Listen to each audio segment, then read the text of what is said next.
안녕하세요. 대단히 반갑습니다. 밀리언 달러 베이비. 지난달에 밀리언 달러 베이비란 TV 영화 채널에서 영화를 보았다.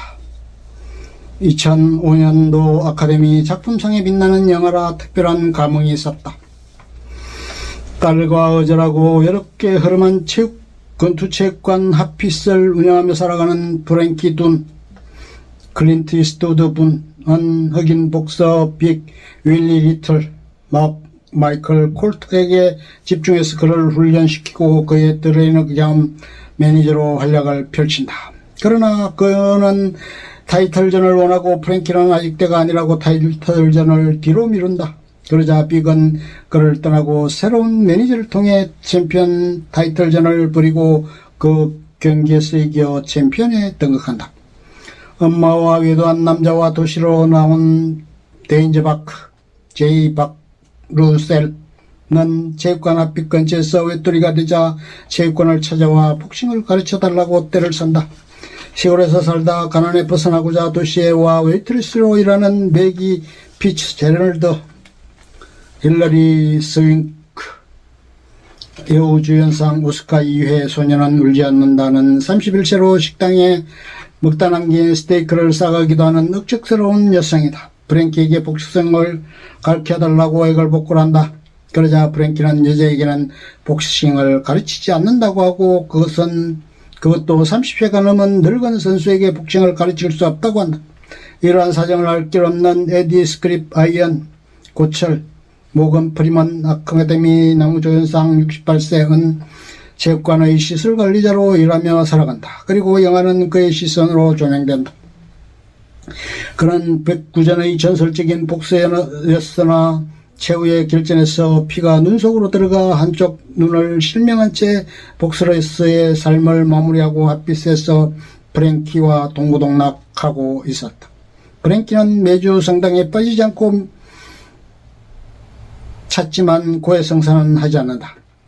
허백 신부 브라이언 F. 바이런은 항상 프랭키와 논쟁을 벌인다. 프랭키는 삼위일체 과연에 언급하지만 유일신인데 어떻게 해서 셋이 하나일 수 있느냐는 식으로 신부님을 곤혹스럽게 하기도 한다. 프랭키는 언제나 딸에게 편지를 보내지만 반송되어 돌아오는 처지였다. 체육관에는 또 한 명의 복서가 연습에 일종하고 있다. 쇼렐리 벨이라는 흑인 복서로 충실히 연습을 한다. 그는 언제나 허풍쟁이 데인지에 관해 한번 본때를 보여줄 것이라고 벼른다. 그리고 어느 날 그와 스파링 상대로 불러올려 링 위에서 대결을 벌인다. 체력적으로나 권투 실력 면에서 상대가 되지 않은 격차가 있었다. 결국 데인저는 링 위에 뒹군다. 그러자 에디가 링 위로 올라가 소렐리를 한 방에 무너뜨리며 110전을 채우게 된다. 어느 날 매기가 펀치백을 치고 있는데 그것은 프랭키의 펀치백이었다. 그래서 한 소리를 듣고 매기는 펀치백을 장반에 제대로 연습과 훈련에 매진한다. 계속적으로 복싱을 코칭해달라고 요청해 프랭키는 결국 그녀의 요구를 들어주고 본격적인 훈련에 들어간다. 그러던 중 프랭키는 매기에게 새로운 매니저를 소개하고 시합에 나가도록 한다. 그녀는 매니저와 대면대면한 코칭에 고전을 면치 못한다. 그러자 관중석에서 지켜보던 프랭키는 화가 나 바로 링 위로 올라가 그녀의 매니저와 코칭을 자청하고 그녀를 지도해 승리를 이끌어낸다. 그녀는 계속해서 시합을 하면서 실력을 쌓아올리고 능력을 극한까지 끌어올린다. 그리고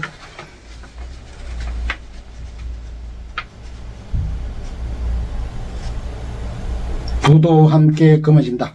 그리고 집을 쌓아 어머니에게 바친다. 그럼에도 어머니는 의료보험료와 기초수급권자로 수합받지 못하게 될 연금 등의 불만을 털어놓는다.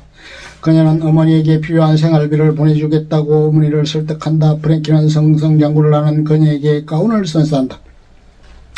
그 가운에는 목큐슈아라는 닉네임이 적혀있다. 그녀가 나오는 경기마다 관중들은 목큐슈아를 연호한다. 그리고 그녀는 보스인 프랭키에게 목슈아가 무슨 말이냐고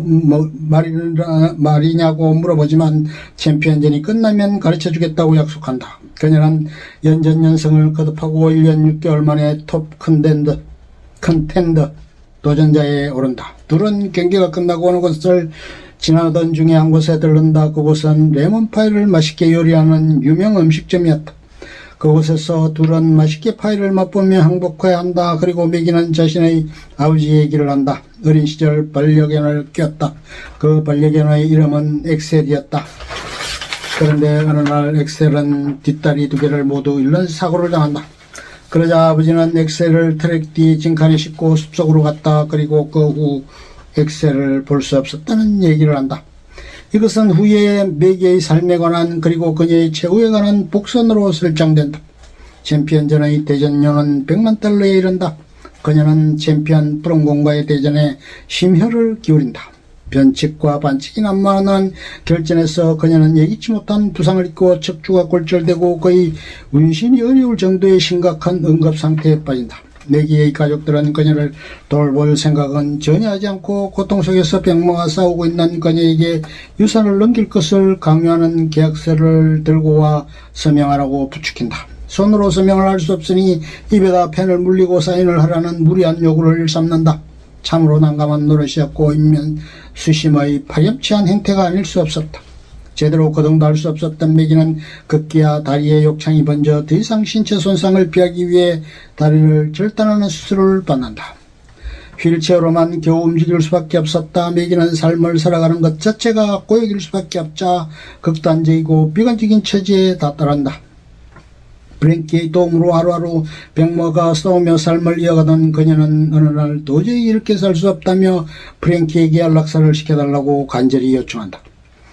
그러나 프랭키는 그녀의 소원을 들어줄 수가 없었다. 그런데 자신의 의지로 어떻게 할 수 없는 처지가 괴로워 최후의 방법을 사용한다. 그녀는 자신의 혀를 깨물어버린 것이다.